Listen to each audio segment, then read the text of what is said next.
qui est intéressant dans la langue française, c'est qu'elle a une cyclicité à laquelle on ne pense pas. Par exemple, si je dis grand, G-R-A-N-D, au masculin, ça devient grand au féminin.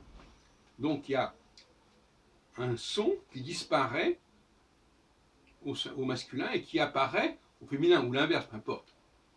Donc ça, c'est déjà une cyclicité. Présence, absence. Donc quand on apprend le français, par exemple, ce qui est amusant, c'est qu'il y a des liaisons. Par exemple, si je dis un mot qui se termine par une consonne, normalement, je ne dois pas prononcer la consonne, sauf si le mot suivant commence par une voyelle.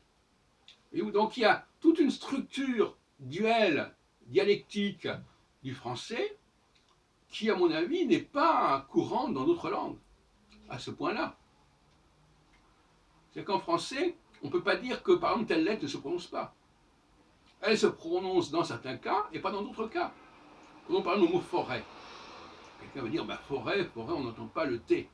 Sauf que quand l'adjectif c'est forestier, et forestier, il y a bien un T, ce qui a d'ailleurs donné le mot anglais forest. Donc, ça n'est jamais aussi simple que ça. On est dans une sorte de langue presque quantique, c'est-à-dire une langue où un mot peut à la fois, un mot a deux identités, a deux prononciations, selon le contexte, selon l'environnement, on entendra telle consonne ou pas. Et je peux reconnaître que c'est quand même probablement un casse-tête pour les gens qui veulent apprendre le français. D'autant plus que dans la pratique orale, et je dirais non codifiée, à proprement parler du français, on sait très bien qu'on ne va pas prononcer certaines voyelles. Mais on le fait presque instinctivement. Mais par exemple, on va dire je veux pas, au lieu de dire je ne veux pas, ou je sais pas. Mais même les gens qui ont un certain niveau de langage vont le faire, mais ou autre.